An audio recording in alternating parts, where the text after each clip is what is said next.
નમસ્કાર અમારા વહાલા પેન્શનર મિત્રો, નિવૃત્ત કર્મચારી મિત્રો, ભાઈઓ તથા બહેનો.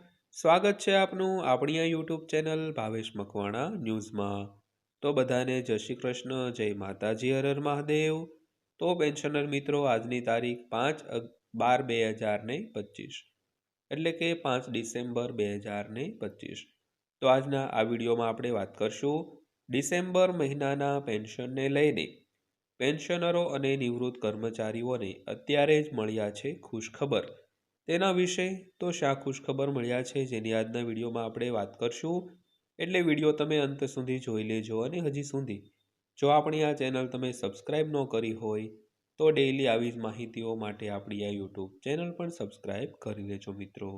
તો શરૂ કરીએ આજનો વિડીયો. તો સૌથી પહેલાં વાત કરીએ તો કર્મચારીઓમાં 8મા પગાર પંચની અપેક્ષા વધુને વધુ વધી રહી છે. તો જેમ જેમ સમય પસાર થાય છે તેમ તેમ 8મા પગાર પંચને લઈને ઘણા એવા અપડેટ્સ સામે આવી રહ્યા છે. અને તાજેતરમાં 8મા પગાર પંચને લગતું એક મોટું અપડેટ સામે આવ્યું છે, જે કર્મચારીઓ માટે મોટો આંચકો આપવાનું નક્કી છે. તો ચાલો આ સમાચાર દ્વારા આ વિશે વધુ જાણીએ. તો ખાસ કરીને 3 નવેમ્બરના રોજ 8મા પગારની જે સંદર્ભની શરતો હતી તેને મંજૂરી આપવામાં આવી હતી. અને ત્યારબાદ 8મા પગાર પંચને લઈને અલગ અલગ અપડેટ્સો આપણી સામે આવી રહ્યા છે. તેવી જ રીતે 8મા પગાર પંચને લઈને એક મોટું અપડેટ અને અગત્યનું અપડેટ આપણી સામે આવી રહ્યું છે, જે દરેક કર્મચારીઓ અને પેન્શનરોને આંચકો આપવાનું નક્કી છે. તો ચાલો આ સમાચારમાં આ વિશે પણ વધુ વિગતવાર જાણીએ. ત્યારબાદ જોઈએ તો પગાર પંચની રચના થઈને 2 મહિના થઈ ગયા છે. અને કેન્દ્રીય કર્મચારીઓ તેમના અમલીકરણ માટે અધીરા પણ બની રહ્યા છે. તો હવે 8મા પગાર પંચ વિશે કર્મચારીઓમાં ઘણી ચર્ચા થઈ રહી છે. તો વધતી ચર્ચા વચ્ચે 8મા પગાર પંચ પર નાણાં મંત્રાલય તરફથી એક મોટો પ્રતિભાવ આવ્યો છે. તો ચાલો 8મા પગાર પંચ સંબંધિત આ અપડેટ્સ વિશે જાણીએ મિત્રો. તો ત્યારબાદ વાત કરીએ તો નાણાં રાજ્ય મંત્રીએ લેખિત જવાબ આપ્યો છે તેના વિશે. તો હવે કેન્દ્ર સરકારે સ્પષ્ટ કર્યું છે કે તે કેન્દ્ર સરકારના કર્મચારીઓને વચગાળાની રાહત આપવાના કોઈ પણ પ્રસ્તાવ પર વિચાર કરી રહી નથી.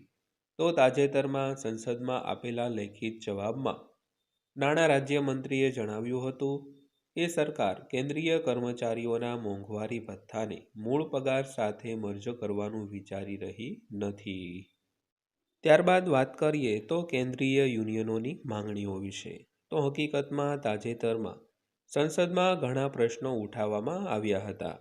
અને હવે આ પ્રશ્નોના જવાબમાં એવું કહેવામાં આવ્યું હતું કે કેન્દ્રીય કર્મચારીઓ અને પેન્શનરો હાલમાં 3 દાયકામાં જોવા મળેલી સૌથી વધુ ફુગાવા સાથે ઝઝૂમી રહ્યા છે.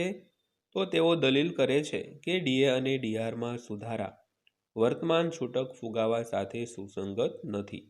તો આ કારણે કર્મચારી સંગઠનો માંગ કરી રહ્યા છે કે મૂળ પગારમાં 50% ડીએ ઉમેરવામાં આવે.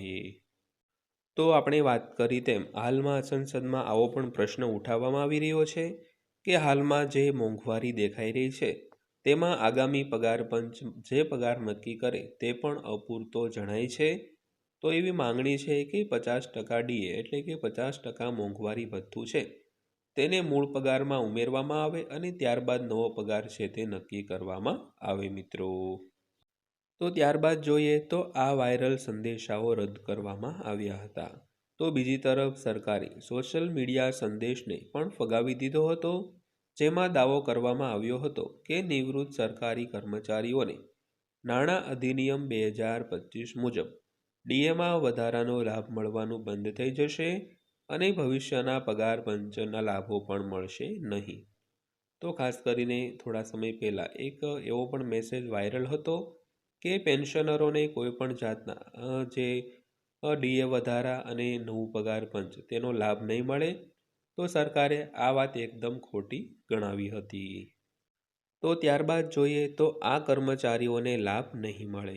તો સરકારના અપડેટમાં જણાવાયું છે કે આ દાવો સંપૂર્ણપણે ખોટો છે. તો ગેરવર્તણૂક બદલ બરતરફ કરાયેલા પીએસયુ કર્મચારીઓને નિવૃત્તિ લાભો નકારવા માટે સીસીસી CCS નિયમો 2021ના નિયમ 37માં સુધારો કરવામાં આવ્યો છે અને તાજેતરનો ફેરફાર ફક્ત CCS નિયમો 2021 હેઠળ નિયમોના નાના જૂથને લાગુ પડે છે, જ્યાં પેન્શન અને પેન્શનરોના કલ્યાણ વિભાગ અને નાણાં મંત્રાલય સાથે ચર્ચા કર્યા પછી નિયમ 37માં સુધારો કરવામાં આવ્યો હતો મિત્રો. તો મિત્રો આ હતી આજની માહિતી પસંદ આવી હોય, વિડીયો સારો લાગ્યો હોય તો વિડીયોને લાઈક કરજો અને આવી જ માહિતીઓ જોવા માટે આપણી આ ચેનલ સબસ્ક્રાઈબ કરી લેજો. તો ફરીવાર પાછા મળીશું એક નવા વિડીયો સાથે, નવી માહિતી સાથે. ત્યાં સુધી સૌને જય હિન્દ, વંદે માતરમ.